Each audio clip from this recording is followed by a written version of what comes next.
And Dr. Cordova will now deliver the commencement address. Great. Thank you so much. This is really an amazing honor. It's an amazing university.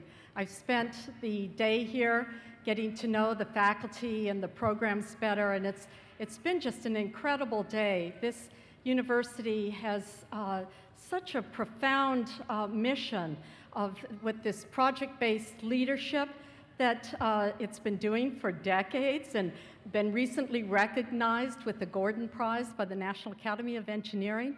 I mean, that's absolutely was amazing to me to get to see it up close and what an effect it's had on the faculty. So I can only imagine how the students have benefited from it.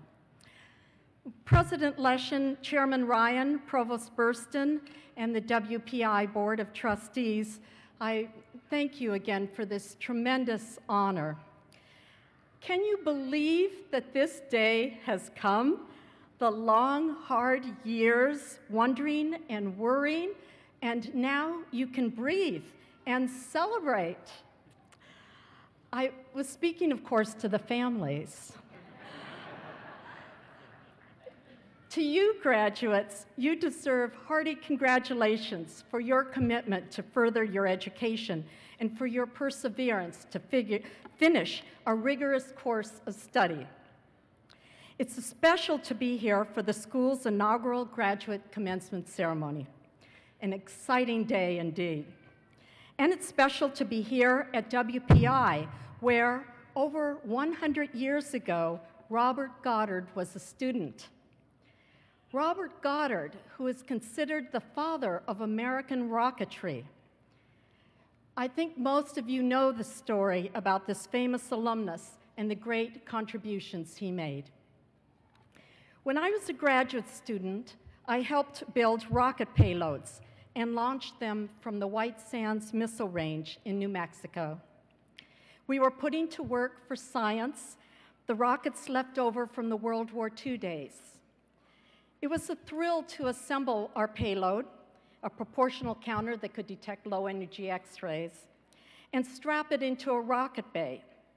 And more thrilling, to prepare it under very difficult weather conditions on the launch pad when tests showed that not everything was ready for flight. That was a little dangerous, as I recall. And it was the most thrilling to watch it launch into the night sky.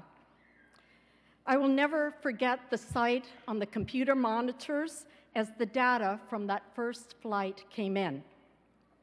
It was a message that had traveled thousands of light years to arrive in our bunkhouse at that moment, the moment that we were waiting for it. A message from a black hole orbiting a small sun like our own. Later, as a graduate student also, I traveled to the Goddard Space Flight Center in Maryland, named after Robert Goddard, of course.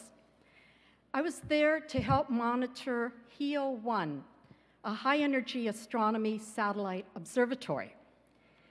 My thesis advisor had a payload on HEO-1, whose purpose was to detect X-rays from the universe. What the sources of X-rays might be was only a guess at that point. Perhaps condensed stars in their death throes, perhaps supernovae. We didn't really know. All I knew was that it was a thrill to be part of America's space program.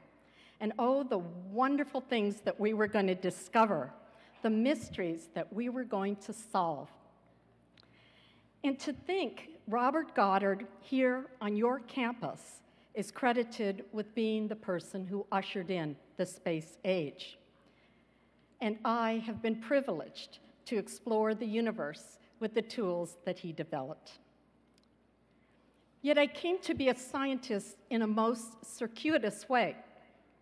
The fact that as a graduate student I was launching rockets, directing the pointing of a satellite, and was a witness to the first detections of X-rays from binary black holes and neutron stars was something that I couldn't have predicted when I received a degree in English.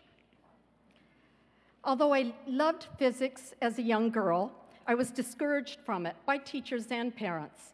It was an era when college was often thought of as a finishing school for women, to prepare them for marriage, not as a beginning school for what they would become. It was only after I graduated that I was inspired to return to my original dream of becoming a scientist. No high school teacher of mine and no college teacher would have looked at me and said, surely you will become NASA's chief scientist and then head the National Science Foundation. They would have had a good chuckle had someone suggested this blurb for the class yearbook.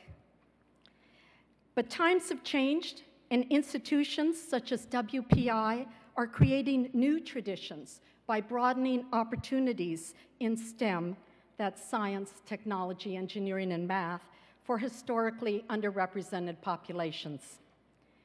I know this is a priority for President Leshin, and it's certainly a priority for my agency, for NSF, to increase the number of women and underrepresented groups in science and engineering.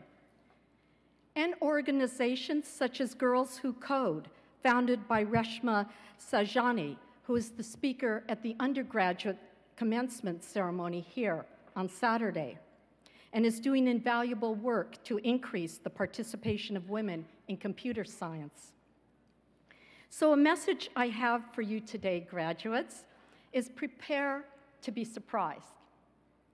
Not at world events or at the fortunes of others, but surprised at yourself, at what you can do if you follow your instincts, if you are the pathfinder. Perhaps you're one of the lucky ones that has known since you were born what career you would follow. Well, good luck then. You're ready to begin. But perhaps you, like me, still have that secret dream inside of you, the one that aspires to, let's see, climb Mount Everest, be a US senator or an ambassador, write a bestseller, or bring about positive social change, or travel to Mars. You're ready for that surprise. You're prepared to change course, to take risks, to meet challenges, and overcome obstacles. You are graduating from one of the finest schools in the country, with the tools that you need, all the tools you need to go further and farther.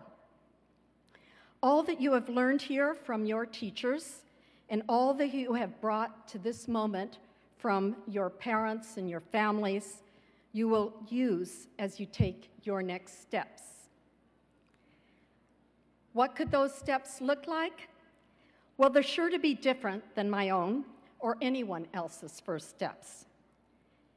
In science and engineering today, there's a new emphasis on convergence, that is bringing all the specialized disciplinary knowledge together to make new discoveries and invent new things. You graduates represent arts, humanities, engineering, and business. You'll likely find yourself working more in teams, much like the project teams for which WPI is famous. There you can bring different kinds of expertise together to address big challenges.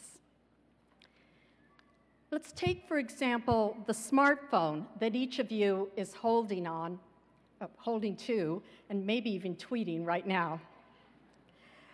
What makes this so desirable to have? And what makes it smart? It's the integration of science and engineering, design, a great business plan.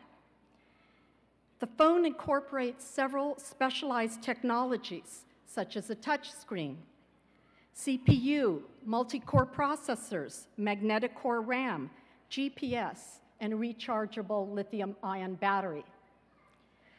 None of those was invented by the person, by the company, by Apple that put together your iPhone. In fact, all of those technologies that I mentioned were the result of university-based research funded by federal agencies, like NSF. But Apple brought all of these technologies together in a great convergence. Your smartphone is millions of times more powerful computationally than all of what NASA had available when we landed on the moon. How did all of this come to be in your hand? By combining knowledge, innovation, design, and yes, good marketing. This is the amazing world that's waiting for you, a world where imagination and technology are in a constant fast dance, a dizzying tango, with imagination sometimes leading technology, and at times the other way around, that technology is a little bit ahead of our imagination, and what do we do with this, and what does it mean, and how can it benefit humanity? As he pursued his passion for rocketry, Robert Goddard encountered many setbacks, including, at times, public ridicule. One example, in his pursuit of making rockets to eventually take us to the moon, he was accused by the New York Times of not understanding Newton's laws of motion. The ridicule made him reclusive and not a little protective of his research. 49 years later, and the day after the Apollo 11 moon launch, the Times published a short correction stating, quote, "It is now definitely established that a rocket can function in a vacuum." The Times regrets the error. Goddard, unfortunately, had died a quarter century before that retraction. That story illustrates that the path to realizing your dream, your passion, is often not an easy one. And it's definitely not a straight path. There are roadblocks and there are potholes, there are goblins on that path. You may likely experience all those. Who doesn't want to quit sometime during her life? When I have experienced failure, I've benefited from friends and mentors. You too will find others who support your direction, even if it's an about-face, because they'll be moved by your passion and they'll want to see you succeed.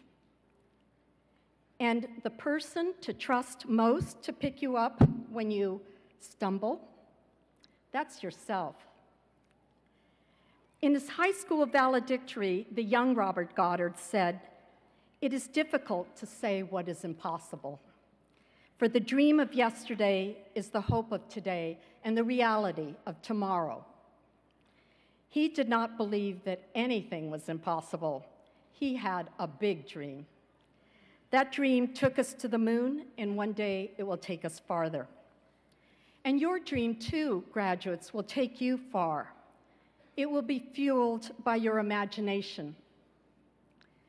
100 years ago, Einstein, who's a mentor of mine, not personally, but that kind of virtual mentor, he had a spurt of imagination, and he produced a new theory of gravity. This theory made many predictions, some of which, like the detection of gravitational waves, he never thought would be proved with observation. The effect, after all, was far too small to detect. The technology would be incredible, unimaginable. Well, years later, last September, in fact, 100 years after Einstein made that prediction, scientists did detect gravitational waves from a pair of black holes colliding 1.3 billion light years away. It was a huge moment. It was, President Leshin, another of those front-page global moments for all those who had worked on this project for 40 years. There were 1,000 scientists, actually a few more than 1,000 on that paper, and engineers, and they hailed from all over the world, from 15 countries. So when Goddard said, "The dream of yesterday is the reality of tomorrow." Just let that sink in, where your imaginations could carry you. That discovery opened a new window on a universe that's dark to us. Einstein said, "Logic will get you from A to B, but imagination will take you everywhere." So good luck, graduates. Today is your day to begin your own imaginative journey. Thank you.